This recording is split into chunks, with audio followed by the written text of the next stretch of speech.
Lecture du livre des Juges. En ces jours-là, il y avait un homme de Soréa, du clan de Dan, nommé Manoah. Sa femme était stérile et n'avait pas eu d'enfant. L'ange du Seigneur apparut à cette femme et lui dit: « Tu es stérile et tu n'as pas eu d'enfant, mais tu vas concevoir et enfanter un fils. Désormais, fais bien attention, ne bois ni vin ni boisson forte, et ne mange aucun aliment impur, car tu vas concevoir et enfanter un fils. Le rasoir ne passera pas sur sa tête, car il sera voué à Dieu dès le sein de sa mère. C'est lui qui entreprendra de sauver Israël de la main des Philistins. » La femme s'en alla dire à son mari: « Un homme de Dieu est venu me trouver. Il avait l'apparence d'un ange de Dieu, tant il était imposant. Je ne lui ai pas demandé d'où il venait, et il ne m'a pas fait connaître son nom. Mais il m'a dit: « Tu vas devenir enceinte et enfanter un fils. Désormais, ne bois ni vin, ni boisson forte, et ne mange aucun aliment impur, car l'enfant sera voué à Dieu dès le sein de sa mère, et jusqu'au jour de sa mort. » La femme enfanta un fils, et elle lui donna le nom de Samson. L'enfant grandit, le Seigneur le bénit, et l'Esprit du Seigneur commença à s'emparer de lui.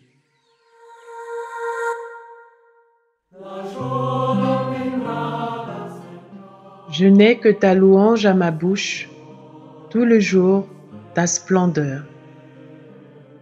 En toi, Seigneur, j'ai mon refuge.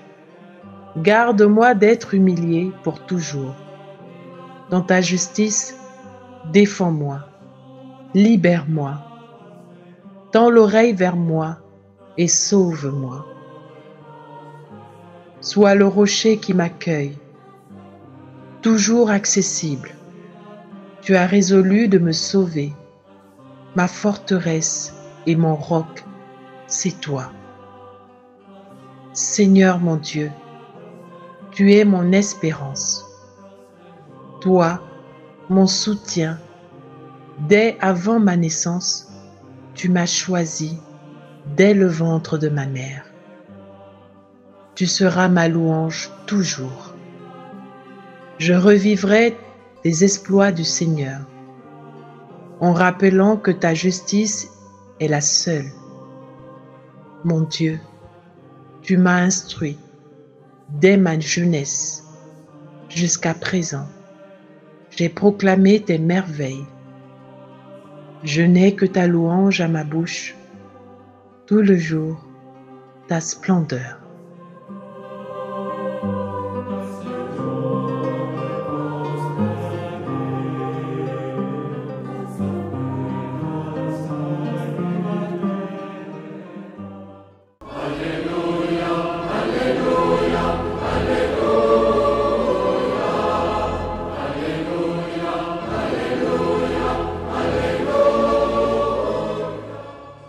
Alléluia, Alléluia.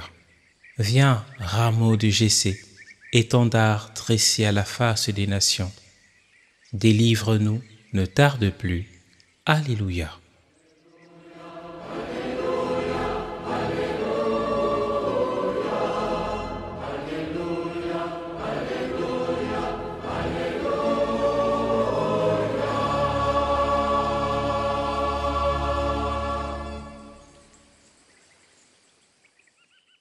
Évangile de Jésus-Christ selon saint Luc. Il y avait, au temps d'Hérode le Grand, roi de Judée, un prêtre du groupe d'Abia, nommé Zacharie. Sa femme aussi était descendante d'Aaron. Elle s'appelait Élisabeth. Ils étaient l'un et l'autre des justes devant Dieu. Ils suivaient tous les commandements et les préceptes du Seigneur, de façon irréprochable. Ils n'avaient pas d'enfants, car Élisabeth était stérile, et de plus, ils étaient l'un et l'autre avancés en âge. Or, tandis que Zacharie, durant la période attribuée aux prêtres de son groupe, assurait le service du culte devant Dieu, il fut désigné par le sort, suivant l'usage des prêtres, pour aller offrir l'encens dans le sanctuaire du Seigneur. Toute la multitude du peuple était en prière au dehors, à l'heure de l'offrande de l'encens. L'ange du Seigneur lui apparut, debout à droite de l'autel de l'encens. À sa vue, Zacharie fut bouleversé et la crainte le saisit.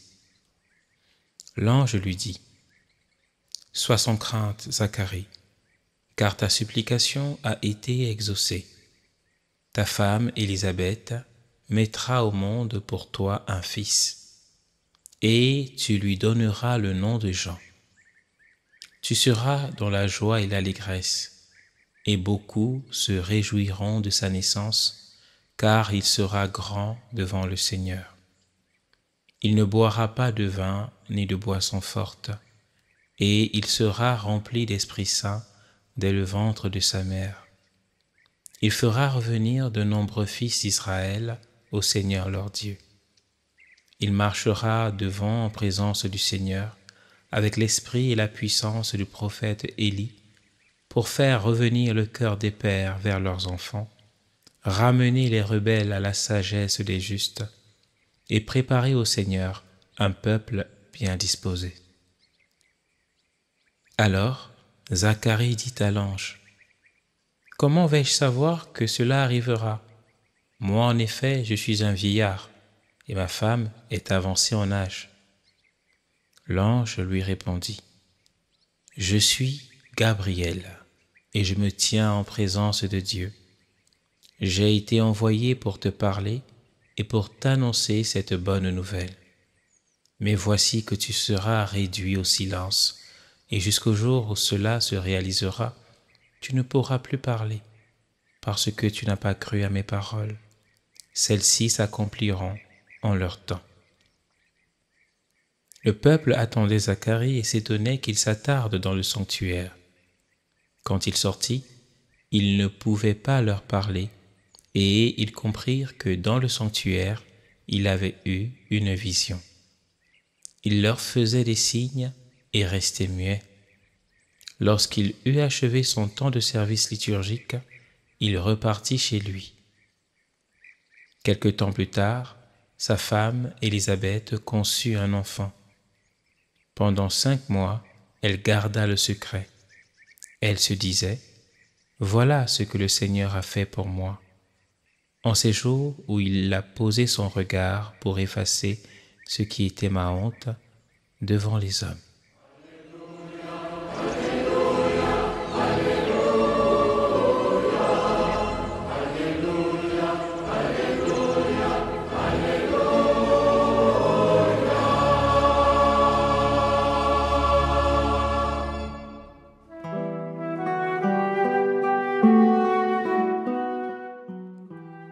L'espérance ne déçoit jamais.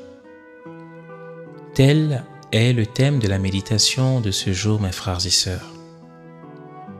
À travers ce temps de l'Avent, le Seigneur veut nous rappeler cette vérité fondamentale. Quel que soit le temps que ça durera, sa volonté se fera toujours. On peut le dire d'une autre façon. Quelle que soit la durée de la nuit, le jour finira par se lever, car la volonté du Seigneur est comparable au jour qui surgit à la fin de la nuit. Pourquoi ce thème, mes frères et sœurs?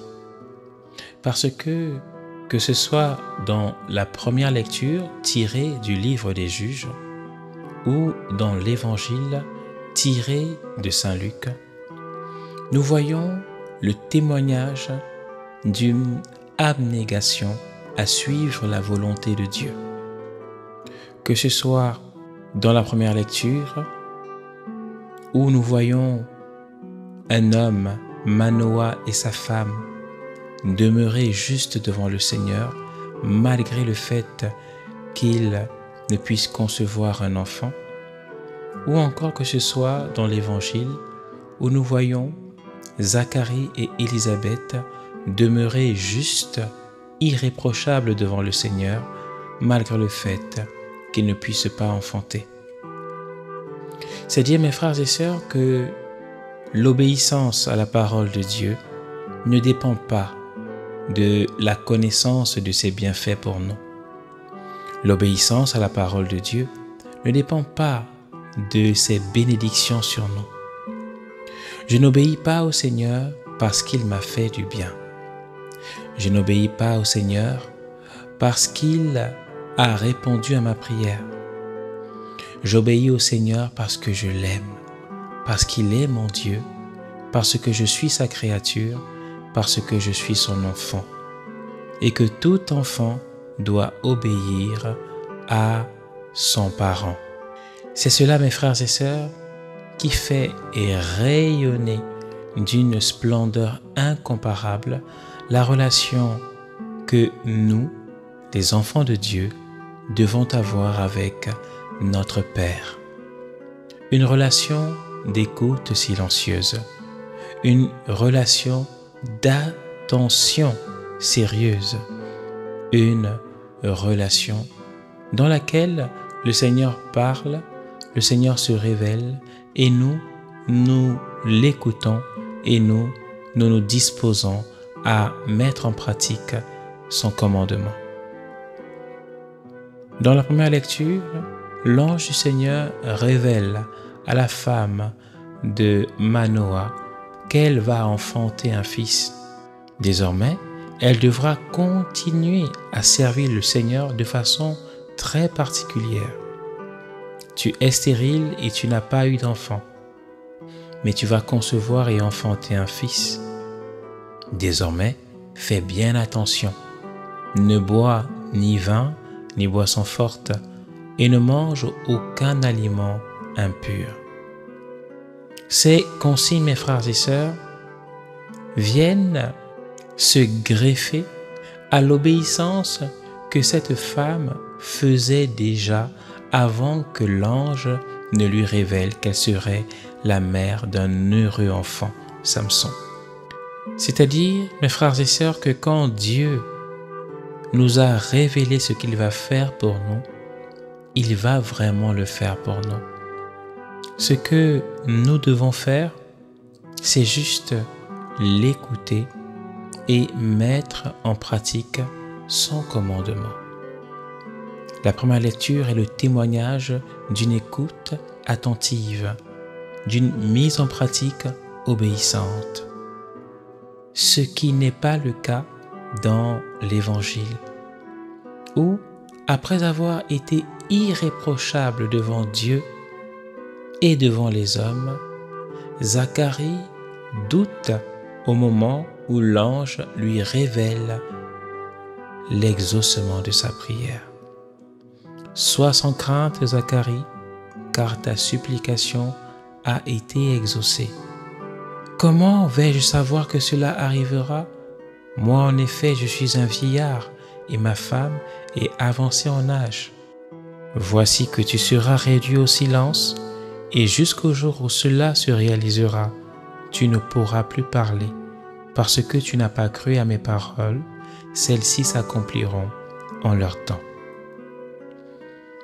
Mes frères et sœurs, voilà l'objet du mutisme que l'archange Gabriel applique à Zacharie. Tu as toujours écouté les paroles de Dieu. Tu as toujours fait la volonté de Dieu. Tu as toujours été silencieux face à la voix de Dieu. Pourquoi aujourd'hui tu doutes? Pourquoi aujourd'hui tu ouvres la bouche pour mettre en faux la révélation de l'exaucement de ta prière? Pourquoi au moment où Dieu vient te visiter pour te révéler qu'il va agir, tu doutes? C'est ce qui peut nous arriver durant ce temps de l'Avent, mes frères et sœurs. Ce temps de préparation est sujet à beaucoup de surprises de la part du Seigneur. Il y a des prières que nous avons faites à Dieu qui vont se réaliser dans notre vie. Il y a beaucoup de demandes faites à Dieu que Dieu est déjà en train d'exaucer. Pour certains, il a déjà exaucé. Pour d'autres, il va exaucer. La question que nous devons nous poser est celle de savoir quelle sera notre foi au moment où Dieu nous révélera l'exaucement de notre prière. Serons-nous des gens embrouillés, des gens qui tâtonnent, qui cherchent à gauche et à droite, qui ne sont pas fidèles, qui ne croient pas vraiment que Dieu va faire? Ou serons-nous des gens disposés, des gens silencieux, qui mettent leur foi inébranlable à la parole de Dieu, qui mettent leur foi inébranlable dans cette espérance qui ne ment pas, cette espérance qui nous dit que Dieu est là et que notre vie est entre ses mains. Que ce temps de l'Avent, mes frères et sœurs, soit le temps de l'Avent de l'espérance. Un temps de l'Avent de l'espérance qui nous prépare à un Noël particulier, un Noël somptueux, un Noël qui va voir l'exaucement de toutes nos prières à travers la venue de l'enfant Jésus-Christ dans chacun de nos cœurs. Que le Seigneur nous fasse voir l'accomplissement de cette grâce au nom du Père et du Fils et du Saint-Esprit. Amen.